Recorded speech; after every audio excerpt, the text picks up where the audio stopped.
Dan Todd has been flying for about 7 months now. He'd never flown any kind of aircraft before May of 2020.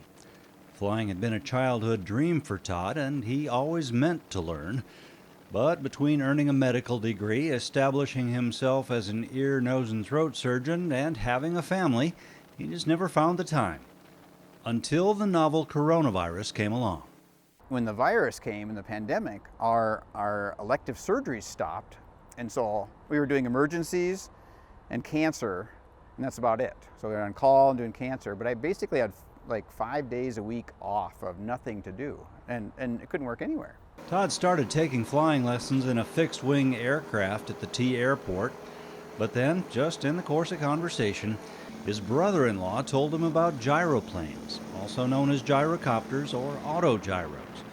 A couple of brochures and a look at the history of gyroplanes piqued his interest.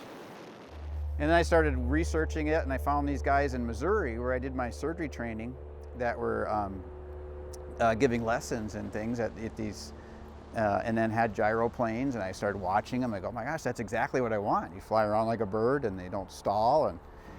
And so I made contact with them, and I was able to go down there on weekends for 4 or 5 times and just do lessons and learn how to fly this. Todd bought his own gyroplane in Missouri and flew it home to Sioux Falls. He now flies out of the T airport whenever he gets the chance. Given the warm early winter of 2020, it's been almost every day. And as long as you wear gloves and a coat, they're not too bad. Todd likes the fact that the way the gyroplane works makes it a comparatively safe aircraft.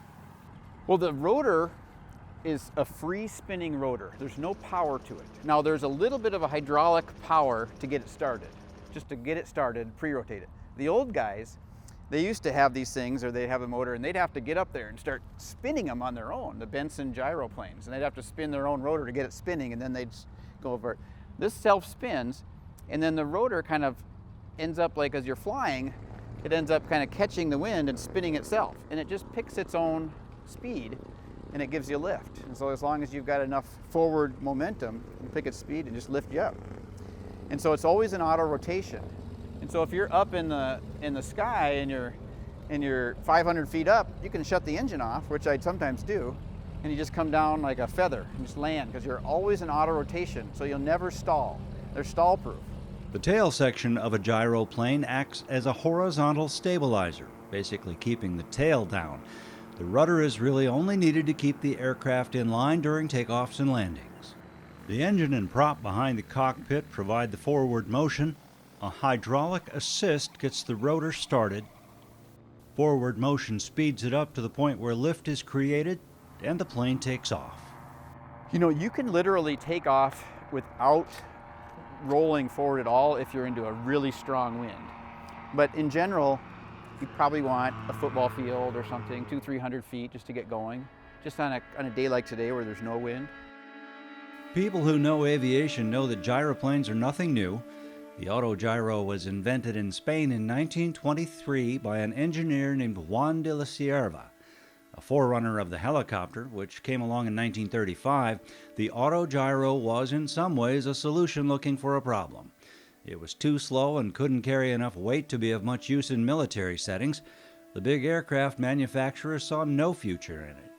In 1931, someone had the idea that maybe it could serve as a mail shuttle, demonstrating its capabilities on the White House lawn.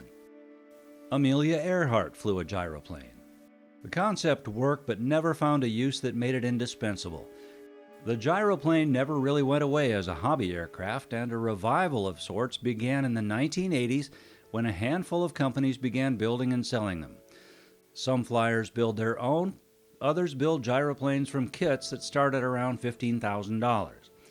These days, a new full-featured gyroplane with a heated enclosed cockpit can easily cost around $200,000. As is the case with most pursuits of passion, you can start simple, but there's always another level.